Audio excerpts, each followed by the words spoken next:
Did you know that Subaru and Emilia actually had a canon date? Sadly, it was never shown in the anime. We saw the promise they made, but that happened in a failed loop that was eventually erased. And even though Subaru managed to plan it again later, the date itself never got adapted. Now, I know a Japanese pachinko machine animated parts of it, but honestly, they got it all wrong. Today, I'm going to tell you how their real date actually went, a story from a side novel that's pretty hard to find here in my dear Peru. The day of the big date started with a perfect sky, but inside the mansion, it was total chaos. Puck was obsessed with making Emilia look like the most beautiful girl in the world. He was giving her all sorts of ladylike advice, telling her to be modest, shy, and for some reason, a bit submissive. Since Emilia can be a bit of a ditz, she just went along with it. The cat then says goodbye, claiming he'll be sleeping all day to give them some privacy, but he tells Emilia that if Subaru starts acting like some lecherous hentai protagonist, she shouldn't hesitate to summon him. Subaru was waiting under a tree outside, looking sharp in his butler's suit. It's the only formal clothes he owns, but to Emilia,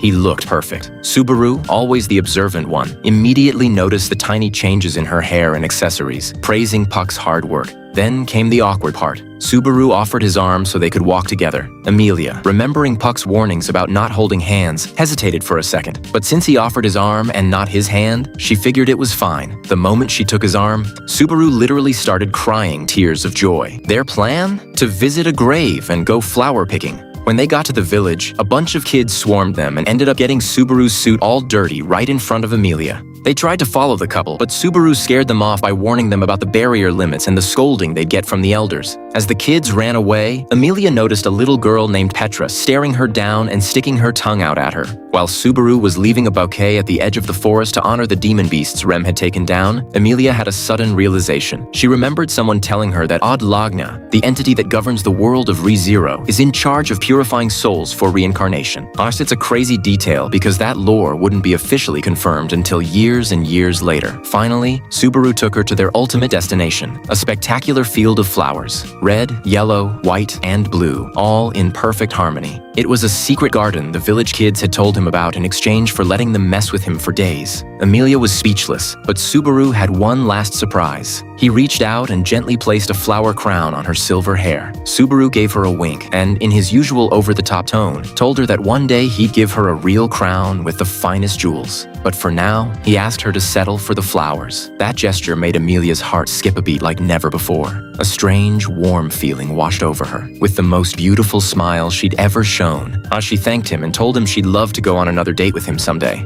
And that's how a beautiful memory was made, one that Emilia probably remembered when Subaru finally kissed her. But that's a story you already know. Don't forget, I've just started a new series on cut content here on the channel.